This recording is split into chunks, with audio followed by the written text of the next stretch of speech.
오늘 말씀은 베드로전서 2장 9절에서 10절 말씀입니다. 네, 베드로전서 2장 9절에서 10절 말씀 우리 모두 한 목소리로 함께 봉독하도록 하겠습니다. 네.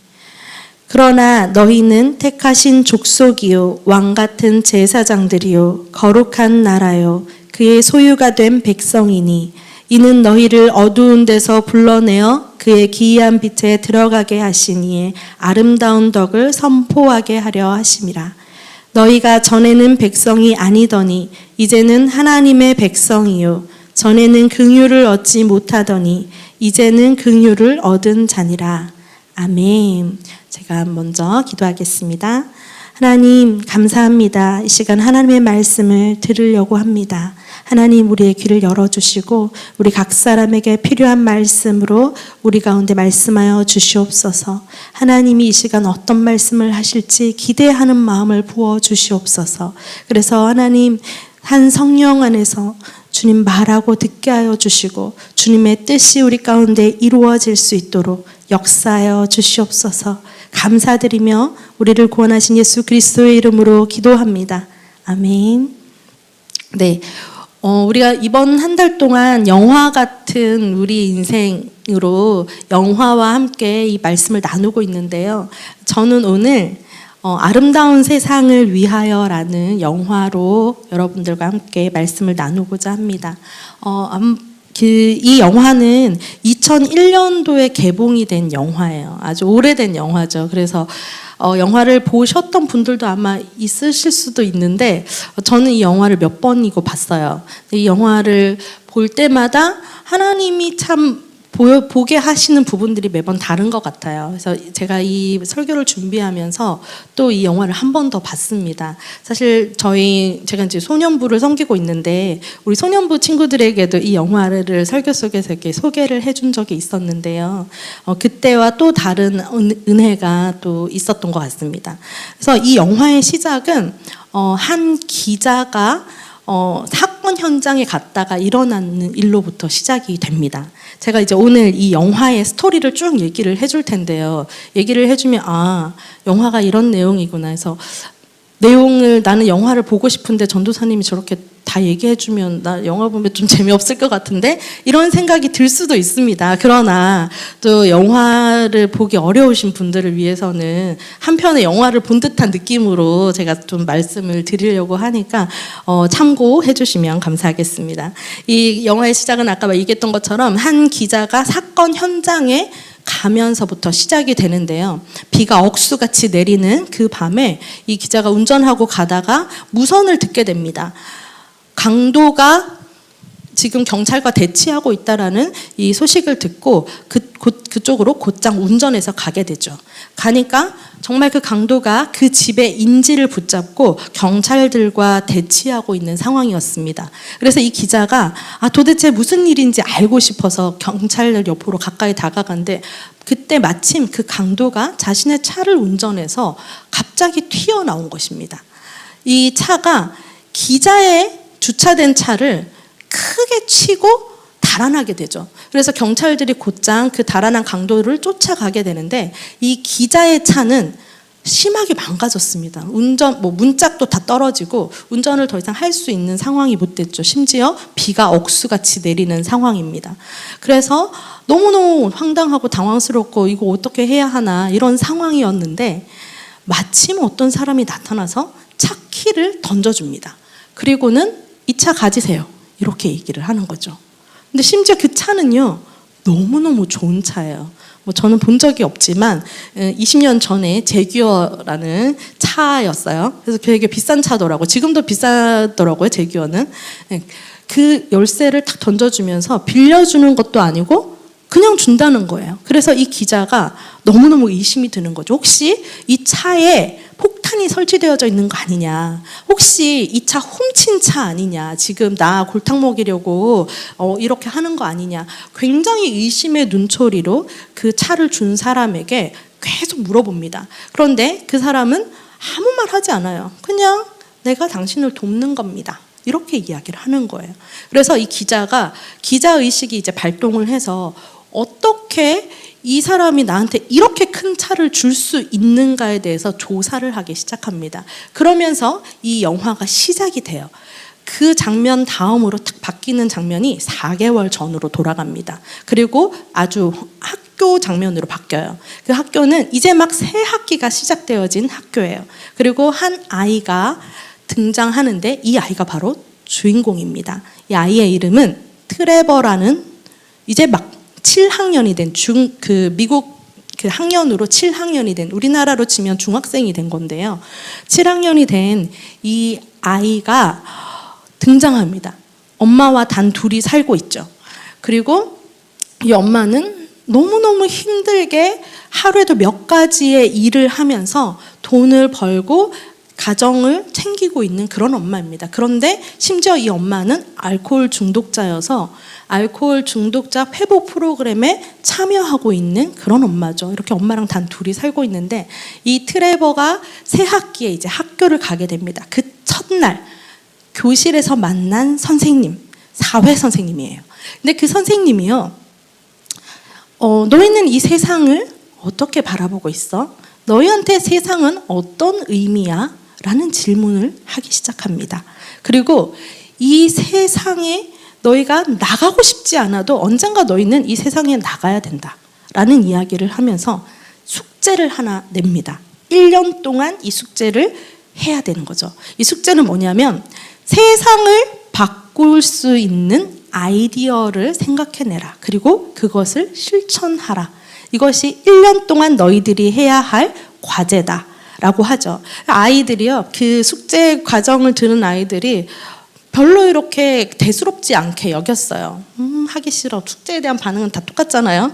하기 싫어. 이런 반응이었는데 단 한 명, 트레버는 굉장히 심각하게 이 질문, 이 숙제에 대해서 받아들입니다. 세상이 과연 바뀔 수 있을까? 왜냐하면 트레버가 경험한 세상은 어떤 세상이냐면 알코올 중독자 엄마가 있는 세상이잖아요. 그리고 아빠는 지금 어디 있냐면 감옥에 있습니다. 교도소에 있습니다. 왜냐하면 아빠도 똑같은 알코올 중독자고 술만 마시면 엄마를 폭행하는 그런 아빠였어요.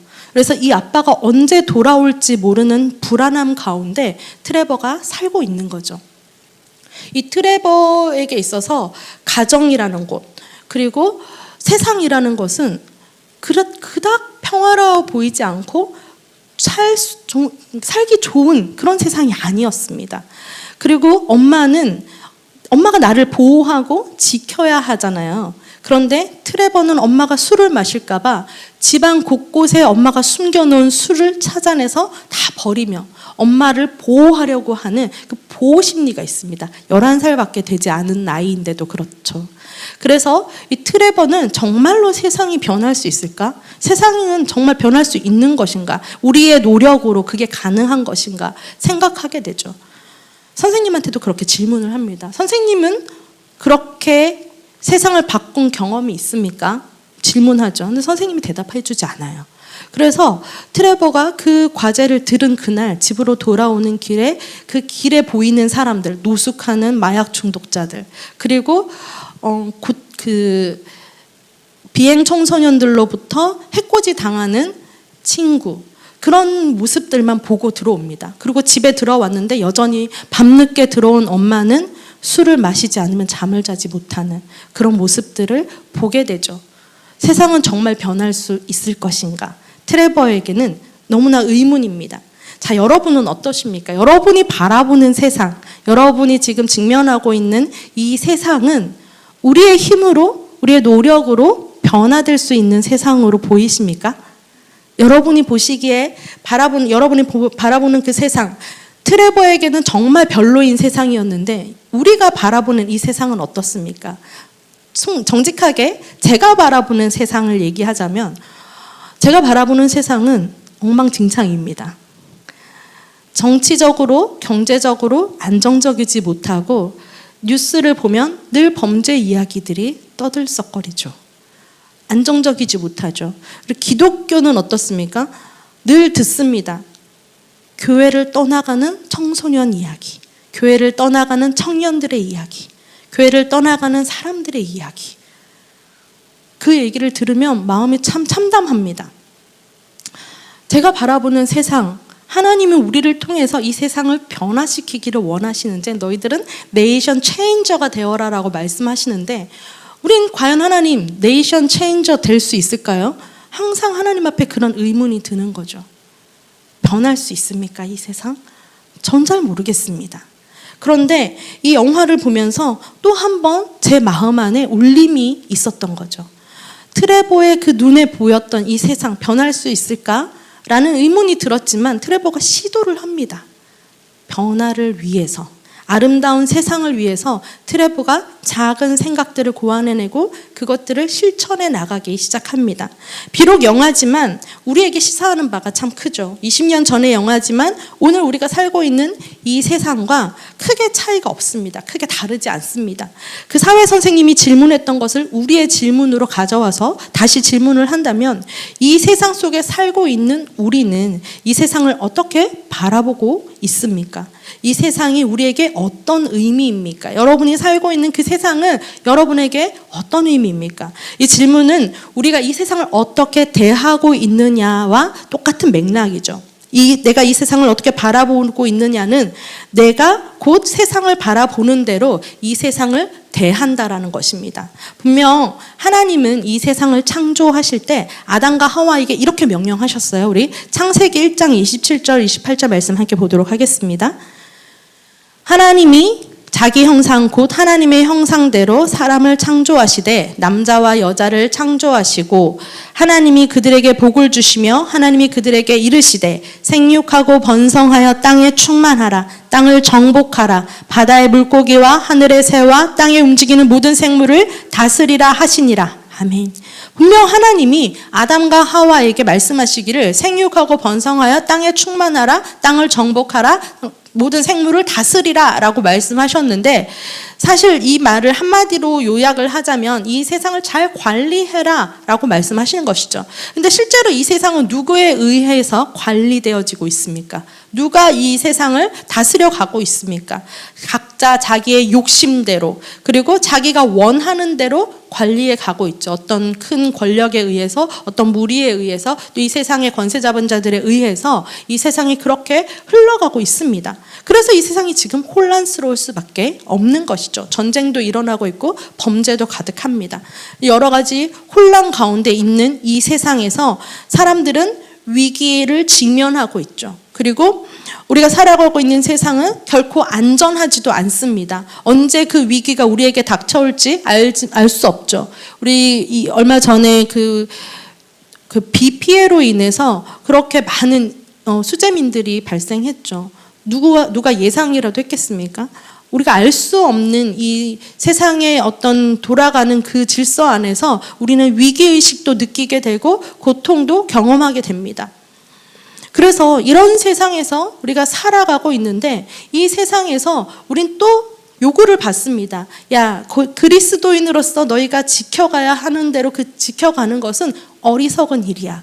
그냥 적당히 타협하면서 적당히 살아가면 돼 라는 도전을 계속해서 받게 되죠.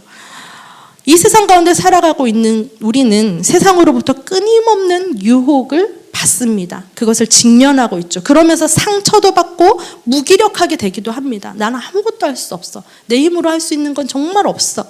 무기력하게 되죠. 이런 세상을 직면하고 있는 우리는 그럼 어떻게 살아가야 할까요? 정말 타협하면서 살아가야 할까? 아니면 그냥 그대로 세상과 더 등을 지고 우리는 우리대로 살자. 이렇게 살아가는 것이 정답일까요? 여기에서 중요하게 다뤄야 하는 것은 뭐냐면 바로 이 세상을 바라보는 내가 누구인가라는 것입니다. 그래서 내가 누구인지를 알 때 내가 이 세상을 어떻게 살아갈 것인가가 명확해지는 것이요.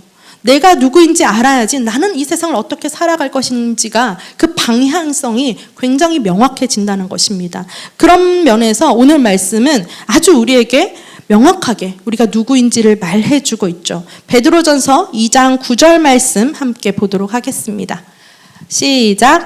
그러나 너희는 택하신 족속이요 왕같은 제사장들이요 거룩한 나라요 그의 소유가 된 백성이니 이는 너희를 어두운 데서 불러내어 그의 기이한 빛에 들어가게 하신 이의 아름다운 덕을 선포하게 하려 하심이라. 아멘.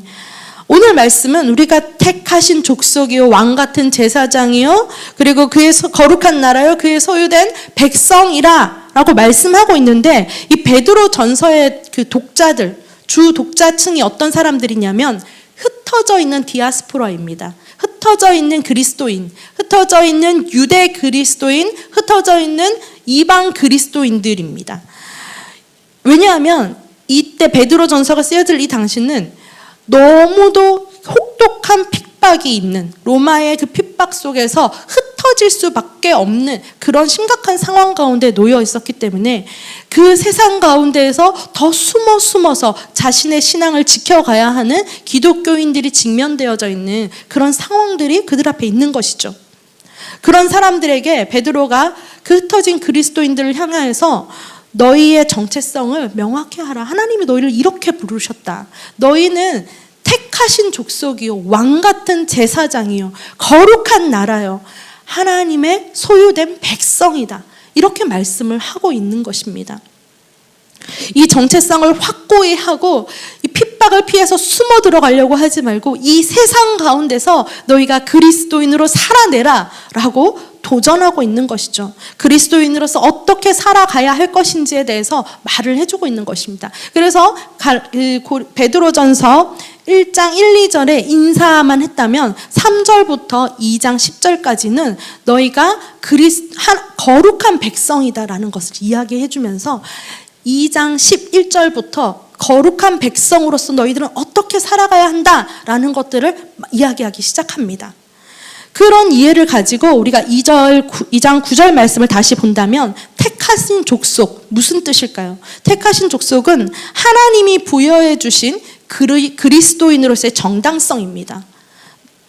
온전히 하나님이 선택해 주셨다라는 그 하나님의 은혜인 거죠. 내가 어떤 자격이 있어서, 내가 그럴 만한 자격이 되어서 하나님의 백성이 된 것이 아니라, 하나님의 선택을 받은 것이 아니라, 유대인들은 그 생각이 있었거든요. 우리가 유대인이기 때문에, 우리는 하나님이 선택하신 백성이기 때문에 하나님이 우리를 선택하신 거다라고 하는 그 생각이 있었거든요. 그런데 여기에는 유대인 그리스도인들만 있는 것이 아니라 이방인 그리스도인들도 있거든요. 그들도 하나님이 선택하셨다는 거예요. 하나님께서 유대인만 선택한 것이 아니라 이방인까지도 선택하시면서 그 선택은 너희의 어떤 자격에서 주어진 것이 아니라 전적인 하나님의 주권 안에서 너희가 선택되어진 것이다. 그래서 너희는 선택받은 사람들이다. 그리스도를 믿는 너희는 하나님의 선택되어진 자들이다. 이것이 그들에게 은혜가 되는 것이죠. 전적인 하나님의 은혜입니다.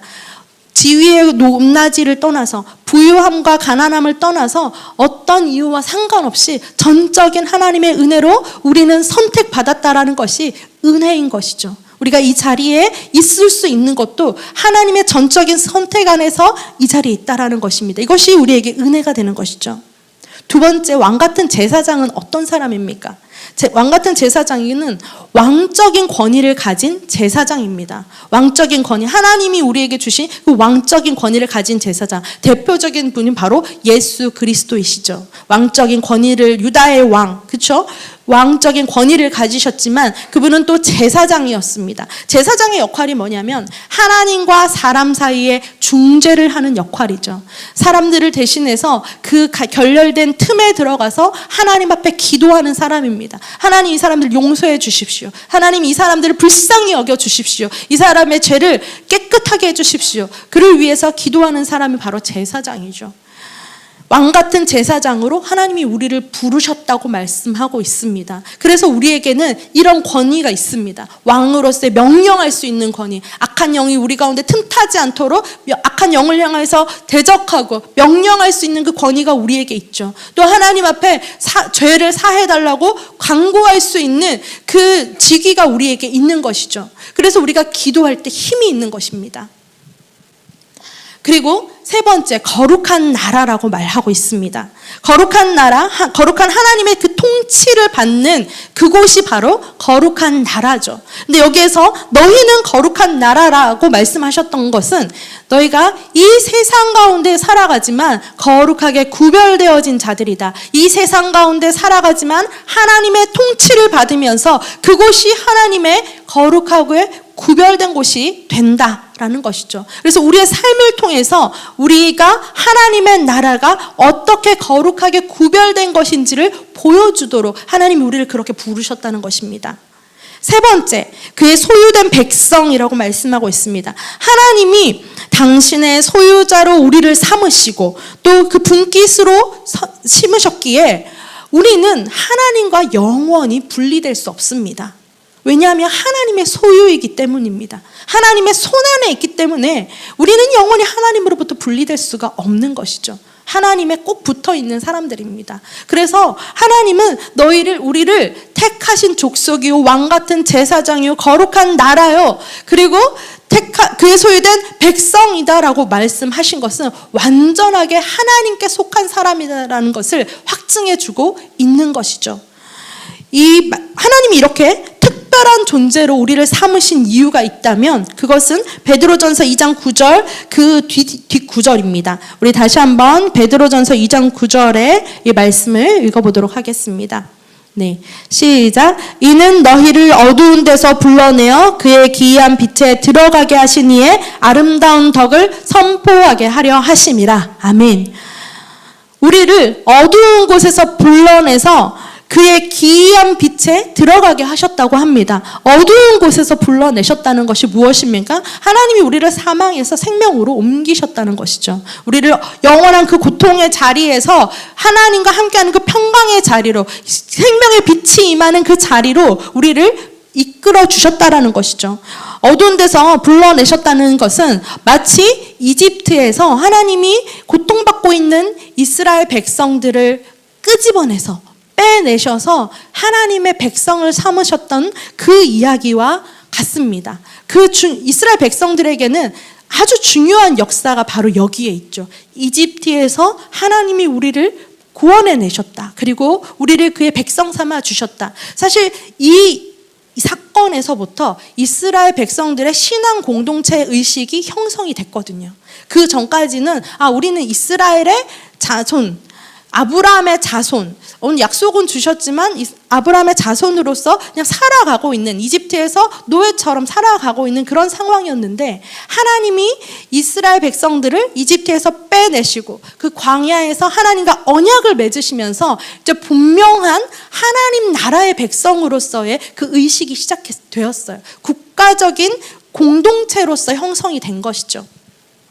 그래서 이스라엘 백성들이 이 역사에 대해서 아주 중요하게 생각하고 있습니다. 우리 출애굽기 19장 4절에서 6절 말씀을 한번 함께 읽도록 하겠습니다. 시작. 내가 애굽 사람에게 어떻게 행하였음과 내가 어떻게 독수리 날개로 너희를 업어 내게로 인도하였음을 너희가 보았느니라. 세계가 다 내게 속하였나니 너희가 내 말을 잘 듣고 내 언약을 지키면 너희는 모든 민족 중에서 내 소유가 되겠고 너희가 내게 대하여 제사장 나라가 되며 거룩한 백성이 되리라. 너는 이 말을 이스라엘 자손에게 전할지니라. 아멘. 이 출애굽기 19장 5절 말씀은요, 출애굽기 전체 말씀의 핵심 말씀입니다. 그래서 이 말씀, 이 출애굽기의 이 핵심 말씀 구절을 베드로가 인용하는 거죠. 베드로전서 2장 9절에 그 인용해서 너희가 얼마나 하나님께 중요한 존재인지를 알아라. 그때 하나님께서 이스라엘에서 이집트에서 구원해내셔, 거기에서 빼내서 너희를 구원해내서 하나님의 백성이 되게 하셨잖아. 지금도 똑같아. 지금도 너희는 여전히 하나님의 백성이야. 그리고 너희를 거룩한 나라가 되게 하셨고 거룩한 제사장이 되게 하셨고 하나님의 소유된 백성이 되게 하신 하나님의 택한 사람들이야. 그 이야기를 다시 한번 확증시켜주고 있는 것입니다. 우리의 존재가 그런 존재라는 것이죠. 이 세상을 살아가고 있는 우리의 존재가 그렇게 대단한 존재인 것입니다. 여러분 믿으십니까? 믿으십니까? 베드로는 이 세상을 살아가는 너희는 이제 하나님이 너희에게 주신 이 놀라운 특권을 누리면서 살아라. 이 세상이 너희를 아무리 핍박하고 너희를 아무리 힘들게 하고 너희가 고통 가운데 있다 할지라도 너희의 신분은 절대로 빼앗길 수 없다. 너희는 절대로 하나님의 손에서 분리될 수 없다. 하나님이 너희와 함께 하시는 너희는 하나님의 거룩한 백성이다 라는 말씀을 하고 있는 것입니다. 이렇게 하신 이유는 이제 너희가 이 어두운 곳에서 빛으로 옮겨진 너희가 이제 이 복된 소식을 전하는 자로 하나님이 너희를 부르셨다. 그러니 두려워하지 말아라. 두려워하지 말고 이 땅에서 너희의 할 바를 행해라. 그리스도의 복된 그 복음의 소식을 전하고 살아라. 두려워하지 말고 숨지 말고 나가서 전하라 라고 이야기하고 있는 것입니다. 이것이 우리 모두에게 주어진 하나님이 우리에게 주신 사명이죠. 믿으십니까? 영화의 이야기로 다시 돌아가겠습니다. 영화의 주인공 트레버는요, 이 세상을 변화시킬 그 방법으로 도움주기 운동을 시작하게 됩니다.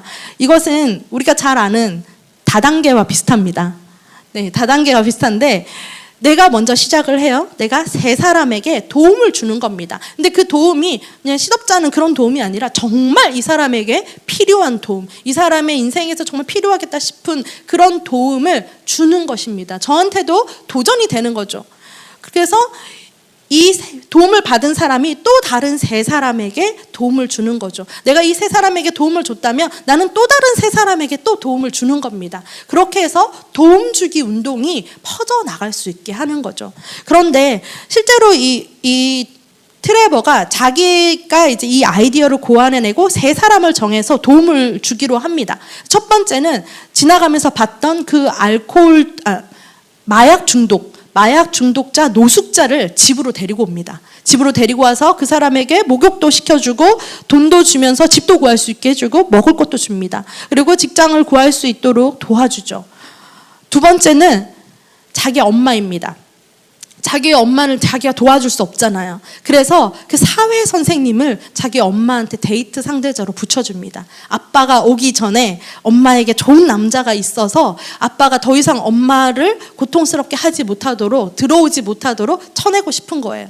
그래서 자기의 선생님을 엄마한테 남자친구로 소개를 시켜줍니다. 세 번째는 자기 반 친구인데 항상 지나다니면서 걔는 작고 왜소해요. 그래서 그 못된 아이들이, 그 못된 무리들이 항상 이 아이를 괴롭히는 거예요. 그래서 이 아이를 내가 도와줘야 되겠다. 이 세 사람을 정하게 되죠. 그런데 실제로 아무리 노력을 해도 실패를 하는 겁니다. 여러분, 실패를 했다라는 것이 우리에게 은혜가 됩니다. 성공만 했다면 너무 자괴감이 느껴지잖아요. 우리가 실패를 더 많이 경험하잖아요, 살아가면서. 근데 이 트레버가 실패를 해요. 아무리 노력해도 자기 뜻대로 안 돼요. 이 마약 중독자는 중독이기 때문에 그 중독을 끊어내지 못해서 나도 새 사람이 되고 나도 좋은 사람이 되어서 누군가를 도와줘야 되겠다고 생각은 하지만 잘 안 됩니다. 그리고 엄마에게 소개시켜준 그 남자친구인 우리 선생님도요, 삶에 아주 큰 상처가 있는 사람입니다. 자기의 상처 때문에 용기를 내지 못하는 문제가 있었습니다. 그리고 늘 괴롭힘 당하는 친구를 도와주기에는 자기도 너무 왜소합니다. 한계들이 항상 있죠. 그러나 이 트레버는 자기가 그 한계들은 있지만 이거 실패했네라고 생각하지만 그래도 하나라도 성공시키기 위해서 끊임없이 노력을 해 나가는 모습을 영화 속에서 계속 볼 수 있습니다. 그리고 시간이 또 흘러요. 나는 실패했나 보다. 난 좀 잘 못했나 보다. 계속 그 자괴감들이 있고 여전히 도움 주기를 시도하고 있는 그 시간 안에 어떤 한 기자가 찾아오죠. 바로 아까 그 처음에 나왔었던, 영화 시작할 때 나왔던 그 기자가 LA에서부터 이 사람이 있는 곳까지 찾아오게 돼서 도대체 이 도움주기 운동은 누구로부터 시작되어졌는지를 조사해 나가기 시작합니다. 그래서 찾아온 곳이 바로 트레버의 집이었죠. 그리고 트레버가 학교에서 이제 인터뷰를 하게 됩니다. 저는요, 사실 실패했어요. 저는 제가 잘했다고 생각하지 않아요. 이렇게 인터뷰를 하는데 그 기자가 이렇게 얘기해줘. 이미 전국 곳곳에 이 도움주기 운동이 퍼져나가고 있고 LA에서부터 내가 여기까지 오지 않았냐고. 당신이 결코 실패한 것이 아니다 라고 이야기하고 있습니다. 우리가 실패한 듯이 보이지만 하나님은 우리의 그 시도와 우리의 도전을 통해서 하나님이 일하고 계신다라는 것을 저는 이번 영화를 통해서 보게 됐습니다. 내가 보는 것이 다가 아니다. 내가 하고 있는 이것이 끝이 아니다. 하나님은 나의 그 시도, 나의 도전, 그것을 통해서 일하고 역사하고 계신다라는 사실을 발견하게 되는 것이죠. 우리는요, 이 영화 속에서 실패를 경험하더라도 포기하지 않는 이 트레버의 그 노력을 통해서 우리도 한 번쯤은 내가 실패했다고 포기해버렸던 일들을 떠올렸으면 좋겠습니다. 내가 무엇을 포기했었지? 내가 말씀 읽기 올해 시작해서 올해 꼭 통독 같이 해야 되겠다고 시작했는데 멈추어져 있는 것이 있습니까? 다시 시작하면 됩니다. 여러분이 누군가를 위해서 작정해서 기도하기로 했는데 나의 연약함으로 인해서 그것을 하지 못한 것이 있습니까? 다시 시작하면 됩니다. 여러분이 무엇을 시도했든지 그것이 멈추어져 있는 것이 있다면 이번 기회에 다시 돌이키고 시도하고 다시 도전하시는 여러분이 되시기를 축복합니다. 어느 순간 우리가 실패와 좌절을 경험한다 하더라도 그것이 끝이 아니다라는 것을 기억하셨으면 좋겠습니다. 자녀를 양육하는 순간에도 그리스도인으로서 세상 가운데 덕을 끼치며 살아가려고 노력했던 그 순간에도 가정이나 직장이나 교회에서나 어디든지 나는 내가 할 수 없다라고 생각했었던 그 순간에도 하나님은 우리의 마음을 아세요. 하나님은 우리의 행동의 어떤 결과보다 우리가 어떤 마음으로 그것을 시도하려고 했었는지 그 마음을 아시기 때문에 하나님이 그 마음을 들어 사용하시는 것입니다. 베드로전서 2장 10절에 너희가 전에는 백성이 아니더니 이제는 하나님의 백성이요 전에는 긍휼을 얻지 못하였더니 이제는 긍휼을 얻은 자니라 라고 말씀하고 있습니다. 1장 1절에 보면 흩어져 있는 그리스도인들을 나그네라고 이야기하고 있죠. 이 세상에 집착하면서 살 필요 없다. 너희는 이 세상에 잠시 왔다 가는 나그네일 뿐이다. 그러니 이 세상에 산 소망 되시는 예수 그리스도 바라보면서 전에는 너희가 하나님의 백성이 아니었는데 이제는 너희가 하나님의 백성 되었으니 너희가 그 하나님의 백성 된 그 삶을 살아가라. 이 세상에 집착하지 말아라. 세상 속에서 숨지 말고 세상 속에서 살아가라고 말씀하고 있습니다.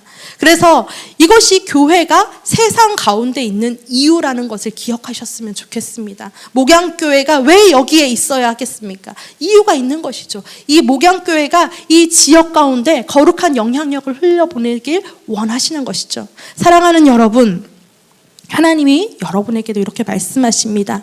너희는 택하신 족속이요 왕같은 제사장이요 거룩한 나라요 그의 소유된 백성이니 이는 너희를 어두운 데서 불러내어 그의 기이한 빛에 들어가게 하신 이에 아름다운 덕을 선전하게 하려 하심이라. 아멘.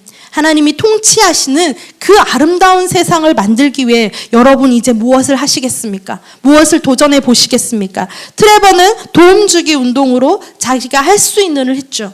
자, 여러분은요, 여러분이 할 수 있는 일을 여러분의 삶의 자리에서 시도하셨으면 좋겠습니다. 무엇을든지 여러분 할 수 있습니다. 실패를 두려워하지 마십시오.